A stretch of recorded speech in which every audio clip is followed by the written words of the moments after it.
नवोऽर्यन्तानं नवो सिद्धानं नमो आयर्यानं नमो वज्जायानं नमो लोये सब्बसाहूनं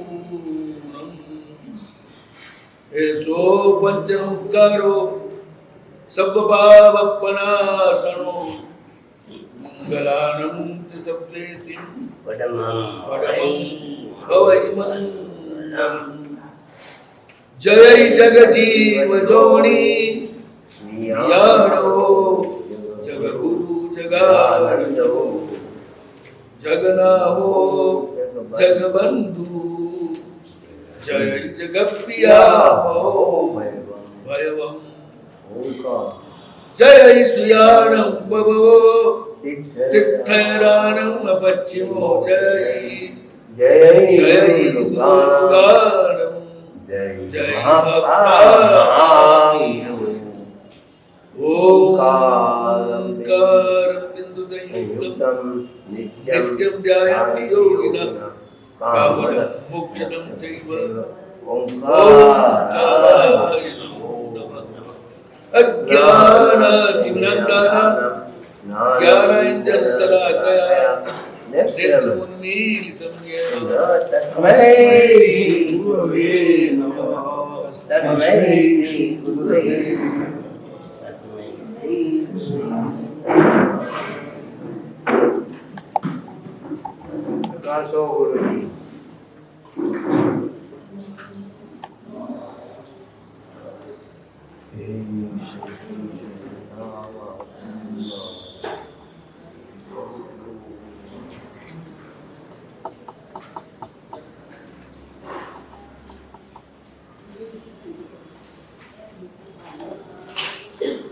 शांति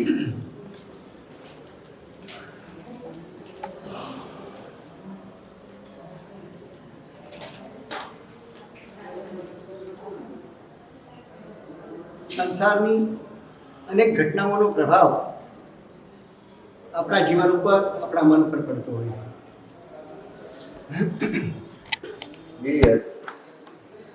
અને એ પ્રભાવને આધારે આપણું મન એટલું બધું શક્તિશાળી છે કે એના આધારે આપણે ભવિષ્યની ઘણી બધી કલ્પનાઓ કરીએ કંઈક ને કંઈક જેની હજી આપણને ખબર નથી શું થવાનું છે પણ એની કલ્પના અત્યારથી આપણે શરૂ કરી દઈએ કોઈકને દુકાનમાં થોડું નુકસાન થયું હોય એટલે એ સીધા ગણિત માંડવા માંડે કે જો આ એક દિવસમાં આટલું નુકસાન થાય તો વર્ષે કેટલું ગણાય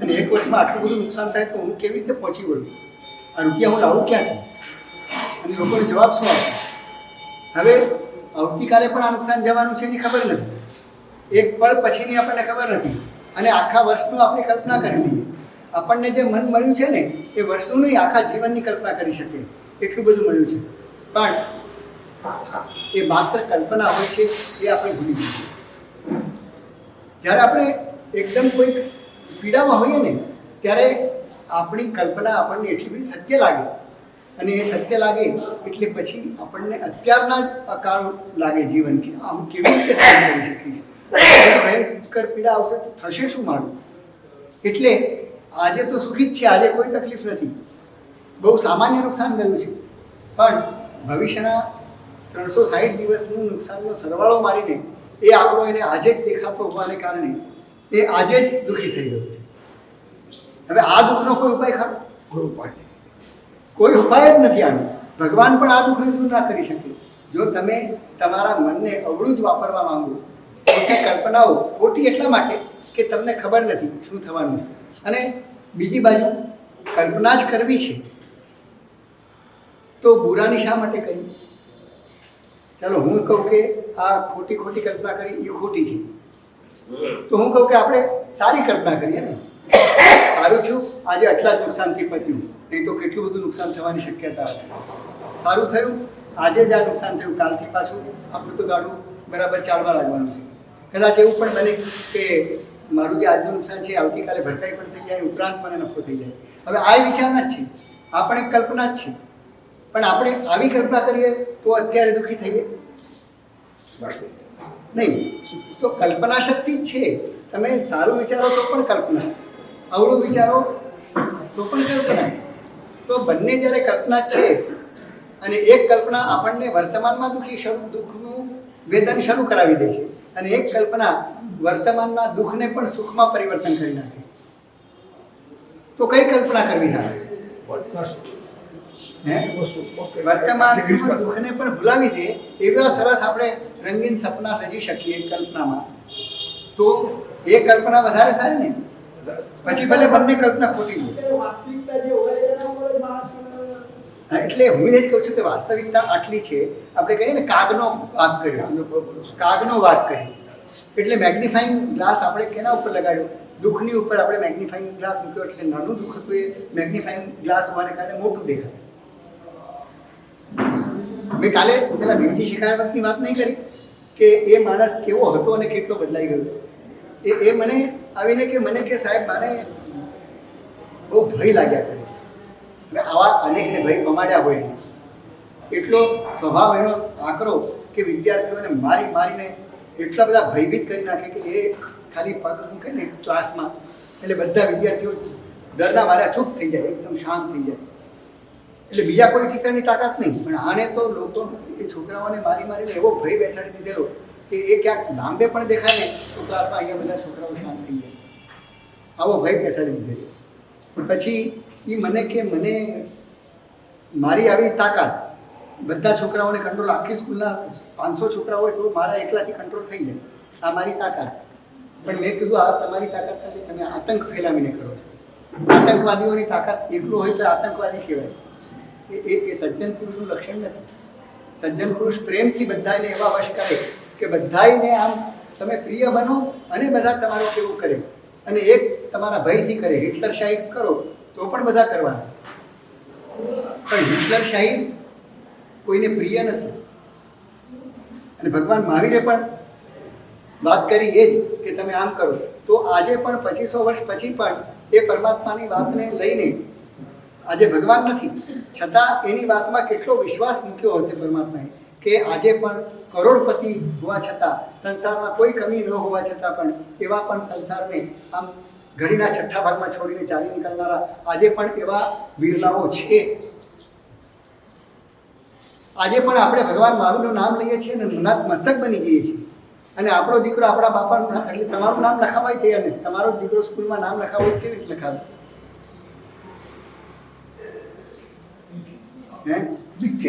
સ્કૂલમાં નામ લખાવે તો શું લખાવે?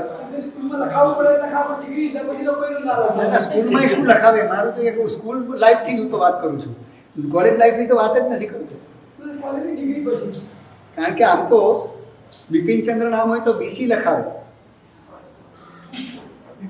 બિપિનચંદ્ર નામ લખેલું હોય શું કહે? બીસી. એટલે આપણને એમ કહે કે આ બિપિનભાઈ ચંદ્રકાંત શાહ હશે, પણ એનું એકલાના નામના 2 ભાગ કરે, બીસી શાહ.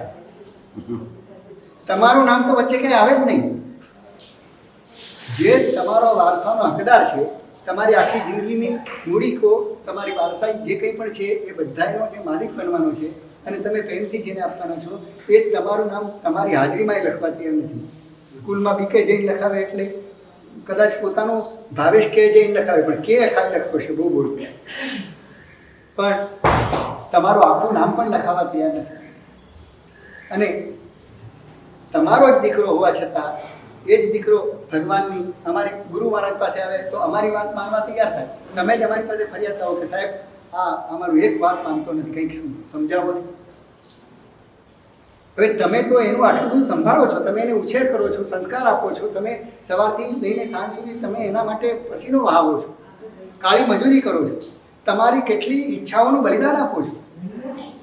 આજે એક ગર્ભવતી માતા બન્યા પછી એને શું શું કરાય ને શું શું ન કરાય એના નિયમ મુજબ એ પોતાની ગમે તેટલી ઈચ્છાઓ અને વૃત્તિઓ હોય તો પણ પોતે કંટ્રોલમાં રાખીને મારો ગર્ભ કેમ સુરક્ષિત રહે કેમ સરસ બને એના માટે એ બધી જ કુરબાની આપવા તૈયાર થઈ જાય. અને આટલું જેની માટે તમે બલિદાન આપ્યું હોય એ છોકરો પણ તમારું કીધું ના માને અને અમારી પાસે અમે કાંઈ આપ્યું નથી તો અમારું માનવા તૈયાર થાય તો વાંધો ક્યાં છે? ગડબડ ક્યાં છે? તમારો તપનો પ્રભાવ. અમારા તપનો પ્રભાવ છે. અમારી ખામી છે ના, ખામી નહીં, અમે- તો કેમ પછી આપી શકતા? નહીં, ગુરુદેવ વાણીનો પ્રભાવ ચોક્કસ થાય. પહેલો આપણે તો પહેલા આપણા તમારો પ્રભાવ કેટલો હોય? અમે ગમે તેટલું કહીએ તો એમને કે ના મમ્મી ના પાડે છે, પપ્પા ના પાડે છે. સાહેબજી, તમારા પ્રભાવનું ઉદાહરણ તમે ગઈકાલે જ આપ્યું. હા, ગઈકાલે જ ઉદાહરણ આપ્યું તમારા પ્રભાવનું તો સાહેબ. ગુરુદેવનો પ્રભાવ સબ એટલે ચોક્કસ. કાં તો રીતભાતમાં ફેર છે. આપણે જે રીતે એને ટેકલ કરવો જોઈએ એ રીતે આપણે ટેકલ કરી નથી શકતા. તમે બાપા બની ગયા પણ દીકરા થયા પછી દીકરાને સુધારવાનું કામ અમને હોવું એને તો એ બાપા બનતા પહેલા ટ્રેનિંગ લેવી જોઈએ કે અમારે સંતાનોને કેવી રીતે સંસ્કાર આપવા. કારણ કે અમારા મનમાં કોઈ પૂર્વગ્રહ પહેલેથી કોઈ મગજની અંદર અમે એની ઇમેજ બનાવેલી નથી. તમારો છોકરો અજાણ્યો જ અમારી પાસે આવે છે, અમે એને જોયો પણ નથી હોતો. તમે તો ખાલી અમને પ્રાઇવેટમાં ઘણા તો પાછા મૂર્ખા મા બાપ એવા હોય કે છોકરો હોય ને એની સામે આવીને કે સાહેબ આ બહુ ક્રોધી છે, આ બહુ જુઠ્ઠો છે, આને જરા કંઈક સમજાવો ને. હવે જે બાપ એ દીકરા માટે ક્રોધી અને જુઠ્ઠાનું લેબલ લગાડતો હોય એ છોકરાને અમે કેવી રીતે સુધારી શકીએ? એની ગ્રંથિ બંધ થઈ જશે. તમારે કેવું હોય ને છોકરાની કોઈ નબળી વાત હોય અને કેવું હોય તો એની ગેરહાજરીમાં તમે આવીને અમને કહી જાઓ કે સાહેબ અમારો આ છોકરો છે ને થોડો માનતો નથી, થોડો વાંકો ચાલે છે, એક વાત કંઈ સમજતો નથી, તમે એને થોડું સમજાવજો ને. એમ તમે એકલા આવીને મને કહી જાઓ અને પછી છોકરાને તમે લાવો કે સાહેબ આ મારો દીકરો છે, બહુ જ ડાયો, બહુ જ તમારે એની સામે તો વખાણ જ કરવા પડે. બહુ ડાયો છે સાહેબ, એને થોડો ઉપદેશ આપો, બહુ આનંદમાં આવશે અને બહુ ગમે છે એવું કહીને તમે તારે છૂટા થઈ જાઓ. તમે મને કીધું છે બેકગ્રાઉન્ડ મને ખબર જ છે પણ એની સામે તો તમે એને કેવો માનો છો એનો અહેસાસ નહીં કરાવો.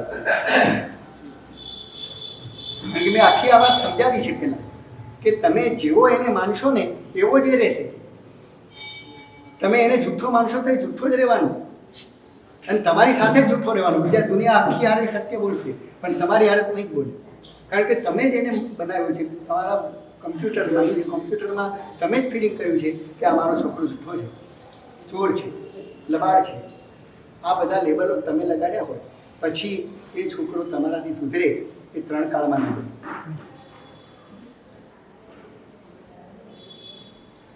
એને સુધારવા માટે તમારે એને અહેસાસ કરાવવો પડે કે તું આવો સજ્જન છે એવું હું તને માનું છું, કે તું બહુ સારા કુળમાં જન્મ્યો છે, તારામાં આટલા આટલા તો ગુણો છે. આવો અહેસાસ તમે કરાવી દો કે હું તને આવો માનું છું. પછી જુઓ એની અંદર કેવું. પણ આપણે પહેલેથી એની નેગેટિવ વાતો લોકોના મોઢે પણ કર્યા કરીએ, એના મોઢે પણ આપણે 50 વાર કીધું હશે તારામાં અક્કલ નથી, તારામાં સમજણ નથી, તું તો હજી બહુ નાનો છે. કોઈ ઉંમર નાની નથી, કારણ કે 8 વર્ષની ઉંમરે કેવળ જ્ઞાન પામી શકાય તો એને નાની ઉંમર તમે ક્યારથી ગણશો? જેનામાં કેવળ જ્ઞાન પામવાની ક્ષમતા આવી ગઈ હોય એને તમે નાનું કહેશો? તમે ભલે 50-60 વર્ષના થઈ ગયા હોય, તમારામાં કેવળ જ્ઞાનની ક્ષમતા નથી આવી, એનામાં આવી ગઈ છે. કારણ કે હૃદયની સરળતા છે એની પાસે, નિખાલસતા છે, કોઈ માયા પ્રપંચ એના હૃદયમાં છે જ નહીં. એટલે ઘણો બધો નિર્દોષ છે. આ તો આપણે જેમ મોટા થતા જઈએ છીએ એમ લોકો આપણને આ બધા અવગુણો શીખવાડે છે કે દુનિયામાં રહેવું હોય તો આમાં ભોળા બની ના રહેવાય, આટલા બધા સીધા ના રહેવાય, નહીં તો બધી આખી દુનિયા તને ખાઈ જશે. આમ કરી કરીને આપણે એના જીવનમાં અવગુણો પ્રેરિત કરીએ છીએ, એના જીવનમાં આપણે નાખીએ છીએ. દુનિયા એને ખરાબ બનાવે છે. ભગવાને જ્યારે એને આ કુદરતમાં મોકલ્યો છે, આ દુનિયામાં મોકલ્યો છે ત્યારે બહુ નિર્દોષ મોકલ્યો છે. એટલે બાળકને કેટલા લોકો માને કે આ બાળકમાં ભગવાનનું નથી. કેમ તો કે એની પાસે કોઈ એવા દોષો દેખાવ અભિવ્યક્ત કરી શકે એવી ક્ષમતા જ નથી. સત્તામાં ભલે બધું પડ્યું છે પણ એનામાંથી શું જાગૃત કરવું એ કળા આપણી પાસે. મેં તમને કીધું નલિનભાઈ, તમે મને રસ્તામાં મળો અજાણ્યા પહેલી વાર અને તમને જોઈને હું એમ કહું કે ખરેખર નવીનભાઈ તમને જોઉં છું ને મને મારા બાપા યાદ આવે. આમ બધું તમે જેમ કરો છો ને એટલો પ્રેમ આપે, એટલા નમ્ર બધાની સામે, એટલા સરસ રીતે કથા કે અમને કથા કહેતા અમારા બાપા, એટલી મજા આવતી કથા સાંભળી અમે આમ દિવસોના દિવસો એની એ કથા 10 વાર કહેતો પણ અમને સાંભળવાનું મન થાય એવી મારા બાપા આમ કથા કહેતા હતા. અને તમે વાત કરો ત્યારે મને આમ જાણે એમ જ લાગે છે કે ખરેખર મારા બાપા બોલતા હોય ને એવું લાગે છે. હું આટલું ખાલી તમને કહું, હવે તમારો વ્યવહાર મારી સાથે કેવો છે? તો તમે ગમે તેવા હશો, તમે કેવા છો મને ખબર નથી. તમે તમારા માટે દુનિયાના લોકોએ શું ઇમેજ બનાવી છે મને ખબર નથી, પણ તમારા માટે મેં બનાવેલી ઇમેજ મેં તમને ખાલી બતાવી દીધી કે જુઓ હું તમને આવા માનું છું. હા, તો તમે હવે મારા માટે કેવા બની ગયા? મારા બાપાની જગ્યાએ આવી ગયા કે નહીં? અને મારા બાપા જેવો વ્યવહાર કરતા હતા એવો જ વ્યવહાર તમે મારી પાસે કરશો કે જુદો કરશો? એવો જ કરશો ને. તો તમને બદલાવતા કેટલી વાર લાગી મને કહો? કાંઈ સંબંધ નથી, લોહીનોય સંબંધ નથી, અને છતાં તમને હું સગા બાપ કરતાં વધારે નજીક લાવી શક્યો કે ના લાવી શક્યો? ખાલી આટલો જ મારે અહેસાસ કરાવવાનો છે કે હું તમને કહેવા માંગુ છું હૃદયપૂર્વક. આ મસ્કા મારવાની વાત નથી, હૃદયપૂર્વક આપણે આ કરવાનું છે. એટલે મોટા ભાગે આપણે છોકરાઓમાં ઘણા બધા ગુણો હોય છે, પણ એના 2 અવગુણ છે ને એ આપણને એટલા કઠે કે એ 2 અવગુણ એને વારંવાર સંભળાવીએ અને ક્યારેક ભૂલ પણ કરે ને. ભૂલ તો કરવાનો જ છે, છોકરો છે, અજ્ઞાન છે, ભૂલ તો કરવાનો જ છે, પણ એ ભૂલ કરે ત્યારે એ માત્ર ભૂલ જ સંભળાવીએ કે એનો ઇતિહાસ આખો યાદ કરાવી દઈએ? હા, અત્યારે જે કર્યું છે એટલું એને સંભળાવી દો કે એ તમારા માટે યોગ્ય છે કે હા તારે ભૂલ આવું ના કરવું જોઈએ. પણ આવું ના કરવું જોઈએ એ કહેવાની સાથે જો તે દિવસે પણ આવું કર્યું હતું, 5 વર્ષ પહેલાં પણ આ 5 વર્ષથી તને કહું છું તું હજી સુધર્યો નહીં, તને હજી કંઈ પરિવર્તન આવ્યું? એટલે એમ નહીં, એને કહેવાની આપણી પદ્ધતિ કેવી છે કે તું 25 વર્ષથી આ જ ધંધો કરે છે એવું હું માનું જ છું અને તું આવું જ કરતો આવ્યો છે. શું 25 વર્ષમાં એને બીજું કોઈ સારું કામ કર્યું જ નથી? માત્ર 5 વાર ભૂલ કરી એ તમને બરાબર યાદ છે અને તમે બરાબર એને વારંવાર સંભળાવો છો. જ્યારે એક પણ ભૂલ કરે છે ત્યારે પેલી 5 સાથે છઠ્ઠી આવી જાય, છઠ્ઠી ઉમેરાઈ જાય, 5 તો ભૂલાણી જ નથી. એટલે એ માણસમાં પરિવર્તન લાવવું બહુ મુશ્કેલ પડી ગયા.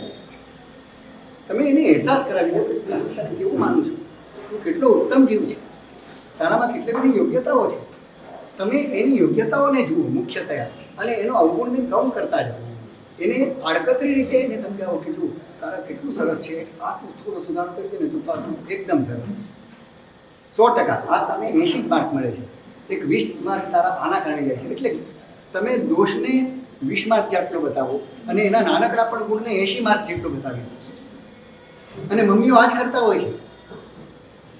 હું જ્યારે નાનો હતો ત્યારે પેન્સિલ પકડતા આવડતી નહોતી, પાટીને પેન લઈને બેસતો અને મને મારી મમ્મી શીખવાડે ત્યારે એના હાથમાં એટલે એનો હાથ મારા હાથને પકડે અને મારા હાથમાં પેન પકડાવે. પેન પકડતા આવડતી ન હોય, સ્લેટની પેન, આ ફાઉન્ટેન પેન ને બોલ પેનની તો વાત છોડી દો, સ્લેટની પેન પણ મને પકડતા નહોતી આવડતી. અને એ મમ્મી મારો હાથ ફેરવે અને આમાં એકડો ઘૂંટાવે અને એ એકડો 1 વાર 2 વાર એ મમ્મી આમ ખેંચે તો હું આમ ખેંચતો હોઉં. એવી રીતે મારો એકડો ચાલુ થયો હોય અને એ એકડો એવો આડોવળો થયો હોય અને પછી મમ્મી હાથ છોડીને કહે કે હવે તું લખ. એટલે હું આમ આડોવળો એવો લાંબો લીટો કરું કે મમ્મી મને એમ ન કહે કે હારા તને કંઈ આવડે છે કે નહીં, મેં તને હમણાં તો 4 વાર તો ઘૂંટાવ્યું, હજી આવું જ કરે છે. એમ નહીં, ઉપરથી કે અરે વાહ તને તો સરસ એકડો આવડી ગયો. મને ખબર છે કે મેં આ એકડો નહીં એ લીટો જ ઉતાર્યો છે, પણ મમ્મીએ મને પ્રોત્સાહન આપ્યું. મને એમ કીધું કે વાહ તને સરસ એકડો આવડી ગયો, જો જરાક અહીંથી વાળ તો થોડુંક તો ઓર સરસ થશે.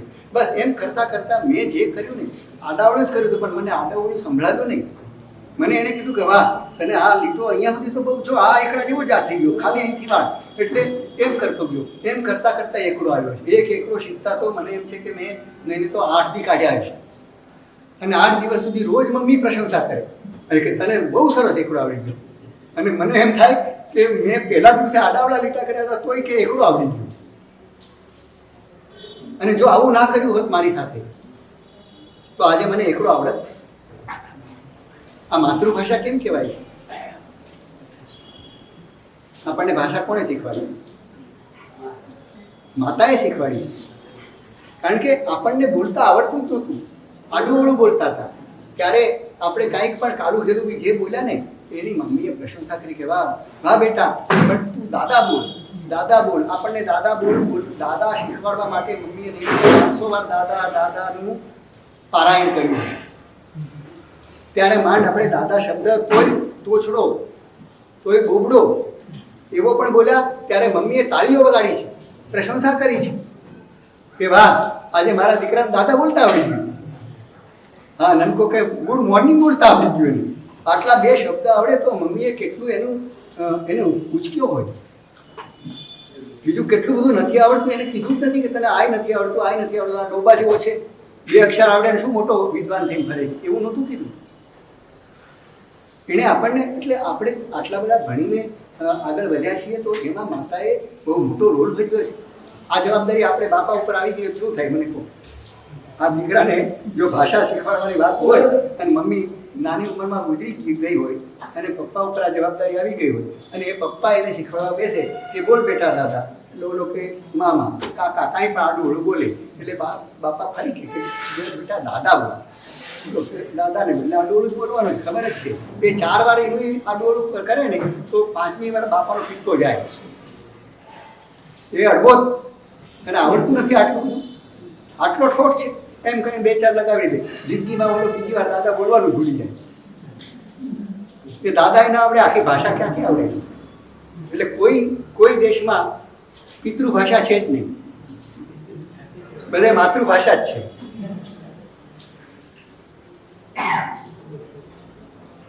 એટલે મમ્મીનો મોહ, એનો પ્રેમ એ એટલો બધો છે કે જેના કારણે એ શું આડું ઓળું કરે છે એના ઉપર મમ્મી ધ્યાન ન દેતા, એ શું સારું કરે છે એને ઉકસાવે, એને તાળીઓ પાડીને વધાવે, એને ઘડીએ ઘડીએ એની સામે પ્રશંસા કરે કે વાહ એ બહુ સરસ છે.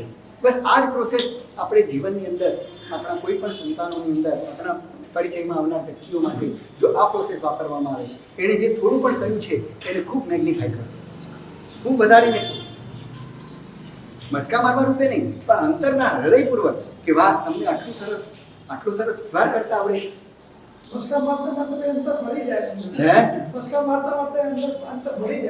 એટલે આચાર પ્રથમો ધર્મ એમ કીધું કે ભલે તમારામાં અંદર વૃત્તિમાં પરિવર્તન નથી આવ્યું પણ પ્રવૃત્તિમાં તો લાવો. વૃત્તિનું પરિવર્તન બહુ સહેલું નથી. એક પરિવાર હતો, આજુબાજુ પડોશીઓ રહેતા હોય, 40 સીટરનું મકાન અને એમાં નાના છોકરાઓ દરેક ઘરમાં હોય, દરેક પરિવારમાં હોય, બધા નાના છોકરાઓ ભેગા મળી રમતા હતા. ઉપર અગાસીમાં બધા ભેગા થાય એટલે છત ઉપર બધા રમતા હતા. એમાં એક પાડોશીના છોકરાએ આના છોકરાને ધક્કો માર્યો. હવે પેલી પાળ હતી નહીં ઉપર અને પેલો ધક્કો મારતાની સાથે છોકરો ગબડી ગયો, નીચે પડ્યો, પથ્થર ઉપર પછડાયું માથું અને મરી ગયો.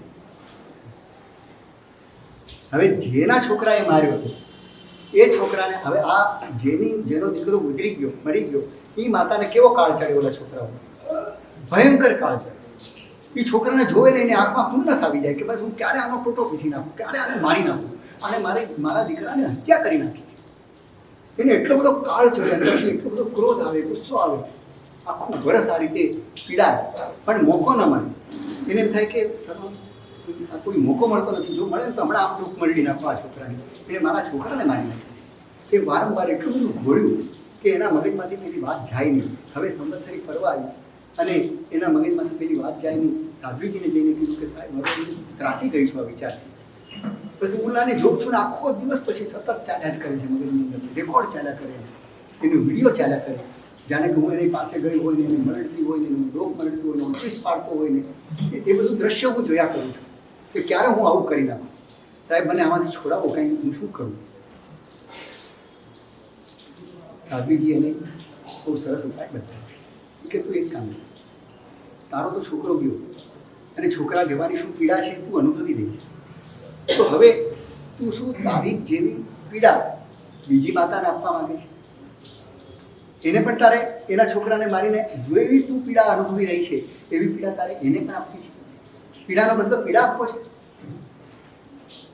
તો જો તારે આ વેરભાવ મનમાંથી કાઢવો હોય તો તું એક કામ કર, આવતીકાલથી એના છોકરાને તારો છોકરો માનવાનો. હવે તારે આમે છોકરો તો છે નહીં, તારો તો છોકરો મરી ગયો છે, પણ હવે તું કાલથી એના પણ સાહેબ આ હું કેવી રીતે કરી શકું? જે છોકરાએ મારા છોકરાની હત્યા કરી, હત્યારા તરીકે હું એને જોઉં છું, અને તમે કહો છો કે તું એને તારા દીકરા તરીકે માન? સાહેબ એ તો મારાથી નહીં જ થઈ શકે, મારાથી બની જ નહીં શકે, કારણ કે 1 વર્ષથી ઘૂંટ્યું છે એને મારી નાખવા માટેના વિચારો. એટલે કે આ તો મારાથી સંભવ નથી, પણ કે હું સમજું છું કે તારા મનમાં એના પ્રત્યેનો જે દ્વેષ છે તારા મનમાંથી જતા તો બહુ સમય જશે, પણ તું ચિંતા નહીં કર, જશે ખરું. તારે કાઢવો છે ને, તારા મનમાં ભાવ છે ને કે મારે આવો આ વિચારથી મુક્ત થવું છે તો નીકળશે, પણ તું જે એમ ઈચ્છતા હોય કે નહીં મારે તો આ ભાવ વધારે મજબૂત બનાવવો છે, તો મારા હાથમાં પણ નથી, ભગવાન પણ તને નહીં બચાવી શકે. પણ જો તારા મનમાં એક ભાવ હોય કે મારે આ વિચારથી મુક્ત બનવું છે, તો હું તને કહું એમ કરવા કે હું જરૂર તમે કહો છો એમ કરીશ. તો કે ભલે તારા મનમાં એના પ્રત્યે ખૂબ દ્વેષ છે, દુશ્મનાવટ છે, એને મારી નાખવાનો ભાવ છે, પણ તારે પ્રેક્ટિકલમાં એને મારવાનું, બસ એટલું તારે તારા કાયા ઉપર, મન ઉપર કંટ્રોલ કરવાનું. અને જ્યારે જ્યારે તારા છોકરાનો જન્મદિવસ આવે, તારા છોકરાની તિથિ આવે, એને સ્કૂલમાં દાખલ કરવાનો દિવસ યાદ આવે, એ દિવસો તું યાદ રાખીને એ છોકરાને ફરવા લઈ જજે, એને શોપિંગ કરવા લઈ જજે, એની માટે 2 ડ્રેસ અપાવજે, અને એ છોકરાને રમાડજે, ફરવા લઈ જજે, બગીચામાં જજે, એની સાથે રમજે. આ રીતે ધીરે ધીરે તું એની માટે મીઠાઈના બોક્સ લઈ જજે. આ રીતે તું એને દીકરા તરીકેનો વ્યવહાર તારી એની સાથે કરવા લાગે. આમ કરું પણ મનમાં તો દ્વેષ ભાર ભરેલો છે, આ બધું કરું તો શું ફેર પડવાના? તો કે નહીં, તું વ્યવહાર શરૂ કરી દે. વ્યવહાર છે ને એ તારા વિચારોમાં પરિવર્તન આવશે. આજે તરત નહીં આવે, કારણ કે વિચાર બહુ બળવાન છે. એ બળવાન વિચારને બદલવા બહુ કઠિન છે, પણ એને બદલવા હોય તો આચાર પ્રથમો ધર્મ. આચારથી તું બદલી લે. તું પહેલાં પ્રવૃત્તિમાં લાવી દે, ભલે વૃત્તિમાંથી ન જાય, વૃત્તિ ધીરે ધીરે જશે. વૃત્તિમાંથી કાઢવું બહુ સહેલું નથી. આજે ઘણા છોકરાઓ યુવાનો અમારી પાસે આવીને કહે કે સાહેબ અમને પહેલાં ગળે ઉતરાવી દો, બરાબર મગજમાં સેટ થઈ જાય તો અમે બાધા લઈએ, એમને નહીં. પણ ભગવાને રસ્તો જ આ બતાવ્યો છે કે તમારે કોઈ દોષથી મુક્ત બનવું હોય તો પહેલાં બાહ્ય દોષનું ત્યાગ કરી દો. શરીરથી છોડો, મનથી ભલે ચાલતું, પછી મનમાંથી જતા વાર નહીં લાગે, કારણ કે અત્યારે તમે જે વૃત્તિનું સેવન કરો છો એને ડબલ બળ મળે છે. વૃત્તિ અને પ્રવૃત્તિ બંને ચાલે છે. તમને પિક્ચર જોવાનું મન તો છે જ, વૃત્તિ તો છે જ, સાથે પ્રવૃત્તિ પણ ચાલુ છે પિક્ચર જોવાની. તો એ વૃત્તિ તગડી બને કે નબળી બને? તગડી બનવાની. એટલે આપણે એ વૃત્તિને પુષ્ટિ આપીએ છીએ પ્રવૃત્તિ દ્વારા. અને ભગવાને જોયું કે પ્રવૃત્તિમાંથી છોડવું સહેલું છે, વૃત્તિમાંથી છોડવું સહેલું નથી. એટલે ભગવાને એક ટાંગ તોડી નાખી. 2 પગે દોડતો હોય તો માણસ ખૂબ દોડી શકે, પણ એક પગ કાપી નાખીને લંગડે ચાલ દોડવાનું કેટલું દોડે? આ વૃત્તિ અને પ્રવૃત્તિ બેઉ સાથે ચાલે ત્યારે એની તાકાત અનેક ગણી વધી જાય. પણ તમે વૃત્તિમાં ભલે રહે, એક પગ ભલે સાજો રહેતો, કારણ કે એ પગ બહુ મજબૂત છે, વજ્રનો છે, તોડી શકાય એવો નથી. પણ બીજો તો છે ને તોડી શકાય એવો, બીજાને કાપી નાખો, પ્રવૃત્તિમાંથી કાઢી નાખો. પ્રવૃત્તિ ગઈ એટલે વૃત્તિ નબળી પડી ગઈ. હવે વૃત્તિને જે પેલું વેગ મળવો જોઈએ ને, એ વેગ નહીં મળે, એટલે એ લંગડી ચાલવાની. હવે એને અંદર ઉભરાવો ઘણા આવશે કે આમ કરી નાખવું, આવું. મને ખબર છે, હું આ સ્ટેજમાંથી પસાર થયો છું મારા જીવનમાં, કે મેં જ્યારે દીક્ષાનો ભાવ થયો એટલે પછી પ્રવચનો પણ સાંભળ્યા, એટલે પિક્ચર જોવાનો ભારે ભયંકર શોખ. તમે કદાચ સાચું બી નહીં માનો, પણ સત્ય એ છે કે જે વખતે મને શોખ હતો ત્યારે મેં 1 મહિનામાં 119 પિક્ચર જોયા. કારણ કે ચોથો શો નહોતો એટલે, નહીંતર તો હું 4 શો જોયો, પણ 3 શો ચાલતા હતા. એટલે રોજનો હું 3 શો જોઉં તો 9, અને ક્યારેક મેટિની શો ક્યાંક હોય તો ત્યાં મેટિની શો જોવા જતો. એટલે 4 શો કરીને 119 પિક્ચર મેં 1 મહિનાની અંદર જોયું. એટલો ભયંકર શોખ. અને એમાં મને મારા સાહેબ કે પહેલાં તો પિક્ચરની બાધા લે, નહીં તો તારો વૈરાગ્ય ટકશે જ નહીં. મેં કીધું સાહેબ પિક્ચર છોડવા એટલે મારા માટે તો પ્રાણ છોડવા બરાબર છે, કારણ કે મારા પ્રાણ સાથે આ પિક્ચરનો શોખ રંગાય, આમ એકમેક થઈ ગયો છે, એકાકાર થઈ ગયો છે. નિકાહ ચીક્યો તો નિકાહ છે, એ નીકળી શકે એવું નથી. તમને કયું પિક્ચર ગમે? આ મારું પોસ્ટમોર્ટમ રહેવા દો.